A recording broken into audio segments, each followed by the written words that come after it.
გამგებლის პოსტზე პირველი სამუშაო დღე ნუგზარ ქამუშაძისთვის დაძაბული რეჟიმით დაიწყო. სკოლამდელი აღზრდის დაწესებულებების წარმომადგენლებმა მასთან კუთვნილი ანაზღაურების სიმცირე გააპროტესტეს და გამგებლის მოვალეობის შემსრულებას ხელფასების გაზრდის მოთხოვნით მიმართეს. Ai, ჩვენს მოგვაქციონ ყურადღება 30 ბავშვის სიცოცხლეს ვიბარებ დილის 9 საათზე, რომელზედაც პასუხისმგებელი ვარ საღამოს 2 საათამდე. ამიტომ 170 ლარი მე არ მყოფნი, არ არის სირცხვილია, უბრალოდ ზესტაფონის რაიონისთვის სირცხვილია. იქნებ ახლა ბიუჯეტი რა ხარ მედიის განხილვა და დამტკიცებული არ არის. ჩვენთვისაც გამოიძებნოს ზესტაფონში რაღაც გარკვეული თანხები და ჩვენც მოგვემატოს 130-180 ლარი არის ჩვენ თითოეული თანამშრომლის ხელფასი. უკვე წლები არის ამ ხელფასზე ვართ. ეს არის ძალიან მწირი დღევანდელ დღეს. კომუნალურ გადასახადებსაც არ წდება ჩვენი ხელფასი. ნუგზარ ქამუშაძემ პედაგოგების მოსაზრებები მოისმინა. მართალია მას კონკრეტული ციფრები არ დაუსახელებია, თუმცა მასწავლებლებთან ერთგვარი პირობა დადო, რომ გამგეობა ამ საკითხებზე სერიოზულ მუშაობას გასწევს. ეს არის ძალიან მცირე ანაზღაურება, ეს არ არის მათი შრომის საფასური არანაირი.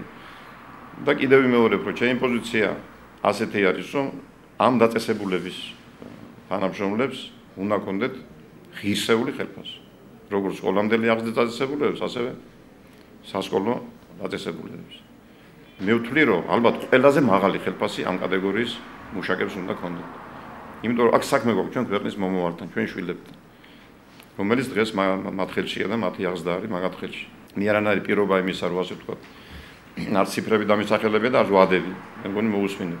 მე დავბედო რომ ეს საკითხი აუცილებლად იქნება და ასე ვთქვათ, უმაღლეს რანგში კონტროლზე ეყვანილი, დაინტერესება იქნება მაქსიმალური პირადად ჩემი მხრიდან და მე დარწმუნებული ვარ ყველას მხრიდან ვინც ამ საკითხთან შეხებაში იქნება. მაქსიმალურად შევეცდები, რომ ეს საკითხი ასე ვთქვათ, ისე მოვაგვარო დავარებულოთ, როგორც ამ საქმეს ეკადრება და როგორც სურვილი ამ პედაგოგების.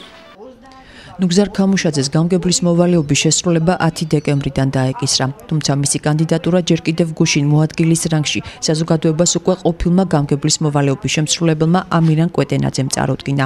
ნუგზარ ქამუშაძე ქართული ოცნების მხარდაჭერით სარგებლობს და ამბობს, რომ მისი და კოალიციის წარმომადგენელთა ხედვა სავსებით ემთხვევა ერთმანეთს. განახორციელებს თუ არა სტრუქტურულ ცვლილებებს აღმასრულებელ ხელისუფლებაში, როგორც ნუგზარ ქამუშაძე ამბობს, პროფესიონალიზმი და განათლება იქნება პრიორიტეტი სტრუქტურული ცვლილებების განხორციელებისას. მე რამეს პირდები რაიონის მოსახლეობას. ჩემი მიდგომა იქნება რადიკალური და ერთპიროვნული და ცალსახა. აქ სხვა არ იქნება არაფერი. მე არ მომუზრებს არანაირი ინტერესი იმისა. საერთო კონტექსტში მე რა თქმა უნდა ოჯახის პატრონი ვარ და შვილების მამა ვარ. რა თქმა უნდა მე მაინტერესებს ჩემი შვილები, ჩემი ოჯახი. თავისთავად ცხადია, სხვანაირად არალოგიკური იქნებოდა ჩემი მსჯელობა. მაგრამ მე მინდა რომ ჩემი ოჯახი მოაზრებული იყოს ზუსტად იმ კონტექსტში და იმ პირობებში, როგორც არის ძალიანად რაიონის და ქვეყნის მოსახლეობა. მე არ მინდა არანაირად განსხვავებული იყოს ჩემი ოჯახის სხვისგან. ეს არის პირადად ჩემთვის და ჩემი ოჯახის წევრებისათვის დამდგუნველი, რომ მე დავუშვათ სხვაზე უკეთეს მდგომარეობაში იყო რაიმეთი თუნდაც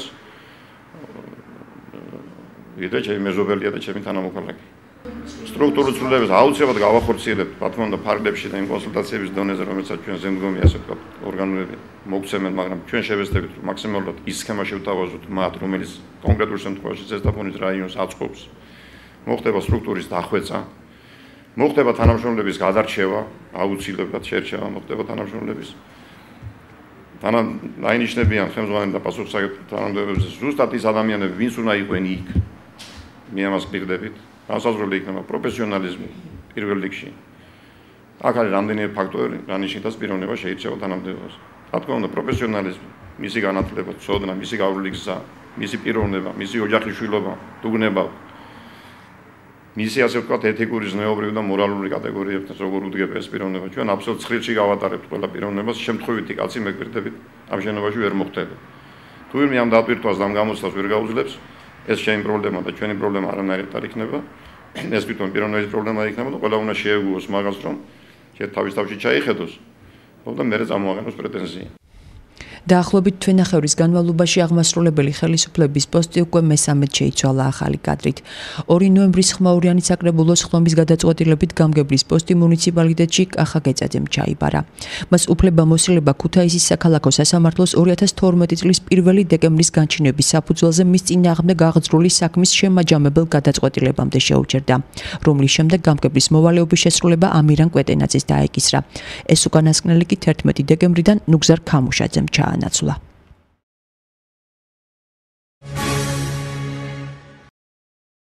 საბუნებისმეტყველო საგნების პოპულარიზაცია და ინტერესი ტექნიკური სპეციალობების დასაუფლებლად. რესურს ცენტრში ამ დარგის პედაგოგთა პირველი კონფერენცია მოეწყო. ჩვენ გვინდა ჩავატაროთ კვლევა საბუნებისმეტყველო საგნების მასწავლებელთა მონაწილეობით, კითხვები კი შემდეგნაირი იქნება, როგორ მიაჩნიათ მათ, რამდენად მოტივირებულები არიან მათ საგანში მოსწავლეები, შეცვლიდნენ თუ არა ისინი რაიმეს თავიანთ საქმიანობაში და თუ შეცვლიდნენ, რა მიმართულებით შეცვლიდნენ, თქვათ ეს იქნება მოსწავლეთა კონფერენციები, მასწავლებელთა კონფერენციები, მათი აზრით ჭირდება თუ არა მასწავლებლებს ტრენინგები, ჭირდება თუ არა თანამშრომლობა და ერთმანეთის გამოცდილების გაზიარება. აი ამ შედეგების შეჯამებით ვფიქრობთ, რომ დაიგეგმება შემდეგ ახალი ეტაპი საქმიანობისა, რომელიც საბუნებისმეტყველო საგნების მასწავლებელთათვის მეტად საინტერესო იქნება და აგრეთვე ჩვენი მოსწავლეებისათვის იქნება წარმატების მომტანი. კონფერენციას შვეიცარიის CERN-ის ბირთვული კვლევების ლაბორატორიაში სპეციალური მიწვევით მყოფი პედაგოგიც ესწრებოდა. საქართველოს 13 პედაგოგს შორის მსოფლიოს ცნობილ ლაბორატორიაში მოხვედრის პატივი მას სასერტიფიკაციო გამოცდებში მიღწეული შედეგების მიხედვით ერგო. ჩვენი პროგრამის შერჩევა მოხდა მასწავლებელთა სასერტიფიკაციო გამოცდების ქულების მიხედვით. შერჩეული ვიყავით მასწავლებლები, მაღალქულიანი მასწავლებლები და გაგზავნილი ვიყავით CERN-ში, ბირთვული კვლევების ლაბორატორიაში. ეს პროგრამა მიზნად ისახავს საბუნებისმეტყველო მეცნიერებათა საგნების პოპულარიზაციას და ჩვენი იქედან ჩამოსული მასწავლებლების მიზანი არის ის, რომ მოსწავლეები დავაინტერესოთ არა მარტო ფიზიკა, ქიმია, ბიოლოგიის, როგორც საგნების სწავლით, არამედ საერთოდ ტექნიკური სპეციალობებისადმი გაუღვიოთ უფრო მეტი ინტერესი. კონფერენციაზე საბუნებისმეტყველო საგნებში გამართულ კონკურსებზე მონაწილე მოსწავლეების პროექტების პრეზენტაციაც შედგა. დღეს შევხვდებით რაიონის ფიზიკის მასწავლებლებს, რომელსაც წარუდგენთ ჩვენი თვენახევრის წინ გამოგონების შესახებ, რომელიც მოიცავდა ელექტრონულ დარაჯსა და ელექტრონულ თვლილს. მან საკმაოდ დიდი წარმატება მოიპოვა საქართველოს მასშტაბით. იმედი მაქვს, რომ ჩვენი კონტაქტი რაიონის ფიზიკის მასწავლებლებთან აუცილებლად გაგრძელდება აქტიურად და ასევე იმედი მაქვს, რომ მომავალში უფრო ახალ და ახალ გამოგონებებს წარუდგენთ და გავაცნობთ მათ. მე და მე-6 საჯარო სკოლის მოსწავლე მურმან ალავიძემ გავაკეთეთ ერთად სამეცნიერო ნაშრომი და გავიდანეთ ლეონარდო და ვინჩის კონკურსზე. ჩვენ გავედით ერთ-ერთ ნომინაციაში და გამოგვცეს კომპიუტერები და ამისთვის დიდ მადლობას ვუხდი მეცნიერების და განათლების სამინისტროს. ძალიან გვიყვართ ეს საკანი, კერძოდაც ქვია ფიზიკა და ჩვენთვის ძალიან დიდი მადლობა მინდა მოუხადო ქალბატონ ქეთიევას, რადგან აქ მოგვიწვია და უნდა გავაცნოთ ჩვენ მასწავლებლებს ჩვენი ნამუშევრის შესახებ და რა თქმა უნდა თვითონ ამ მასწავლებლებთანაც მოვისმენთ სხვადასხვა რჩევებს და მომავალში გავითვალისწინებთ.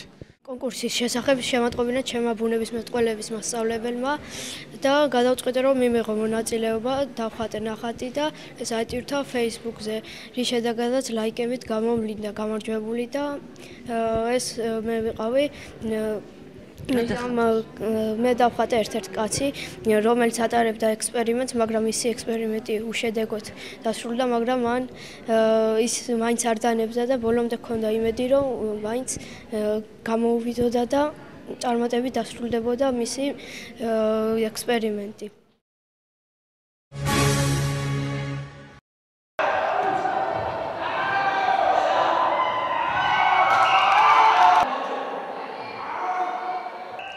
შიდა სასკოლო ტურნირი ფრენბურთში.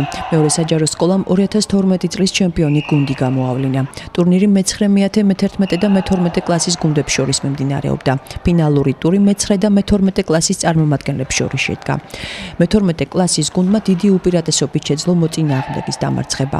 გამარჯვებულებმა სკოლის გარდამავალი თასი მოიპოვეს.